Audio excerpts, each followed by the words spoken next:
littérature politique, Edgar Faure récompense depuis 2007 le meilleur ouvrage politique de l'année écoulée. Et c'est grâce au travail et à la persévérance du petit-fils d'Edgar Faure, Rudolf Oppenheimer, que ce prix a pu voir le jour. Une façon de perpétuer la mémoire de celui qu'on surnommait à juste titre l'enragé du bien public. Cette année, c'est l'avocat François Sureau qui a remporté ce prix de littérature politique pour son ouvrage Pour la liberté.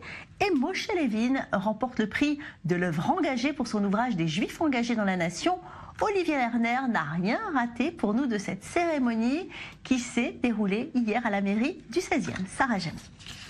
Ils étaient nombreux hier soir à attendre que le nom des lauréats du prix de littérature politique Edgar Faure soit révélé. Le jury, composé en grande majorité de politiques, de personnalités du monde artistique et de chefs d'entreprise, a désigné François Sureau, Bernard Pasquito, Olivier Biscay, mais aussi Moshe Levin.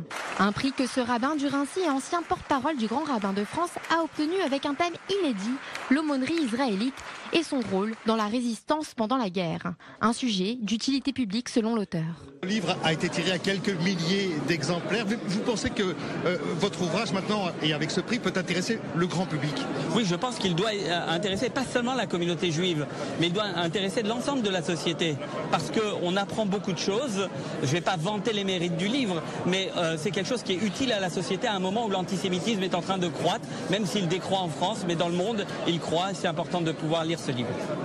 Depuis 2007, le prix Edgar Faure récompense le meilleur ouvrage politique de l'année écoulée. C'est grâce au travail et à la persévérance du petit-fils d'Edgar Faure, Rudolf Oppenheimer, que ce prix a pu voir le jour. Une mémoire que l'on perpétue en l'honneur de celui que l'on surnommait l'enragé du bien public et qui craignait de tomber dans l'oubli.